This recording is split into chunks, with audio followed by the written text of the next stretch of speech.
En avril dernier, le président de la République avait expliqué aux partenaires sociaux que la vision du gouvernement, c'est certes de revaloriser les salaires pour donner du pouvoir d'achat, mais qu'il avait à cœur de faire en sorte que cette action impacte davantage les gagnes petits que ceux qui ont des niveaux de salaire assez intéressants déjà.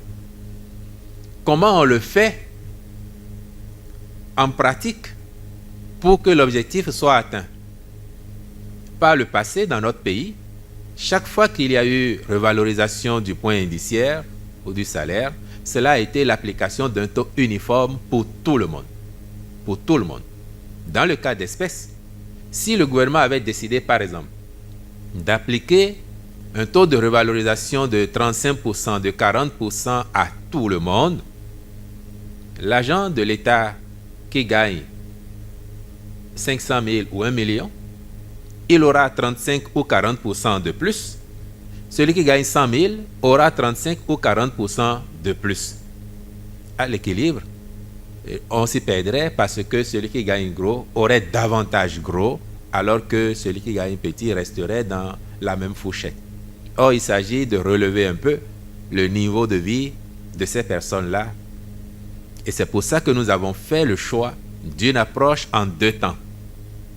Une revalorisation du point indiciaire uniforme pour tout le monde, qui s'est élevé à 3% de l'indice, puis l'octroi de sursalaires différenciés selon les catégories auxquelles l'on appartient, selon que l'on se trouve en début, en milieu ou en fin de carrière. Et le tout en veillant à une ingénierie qui fait que, en relevant le salaire du gagne petit, que subitement, il ne se retrouve pas à gagner plus que son chef, qui jusque-là gagnait plus que lui. Et c'est surtout pour la détermination des marges de ces calculs que nous avons mis aussi un peu de temps. Il y a eu la conjoncture, mais il fallait vraiment affiner le modèle pour ne pas créer encore à l'intérieur de l'injustice.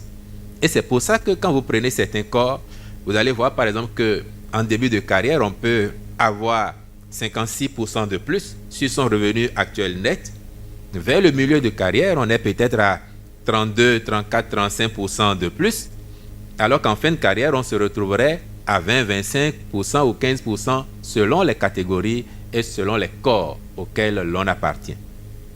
Et c'est cela qui nous a amené à ce résultat qui pour nous est un gage de justice sociale et qui fait qu'effectivement, on impacte réellement les gagnes petits puisque, comme l'a dit le chef de l'État, c'est le même marché qui accueille tout le monde.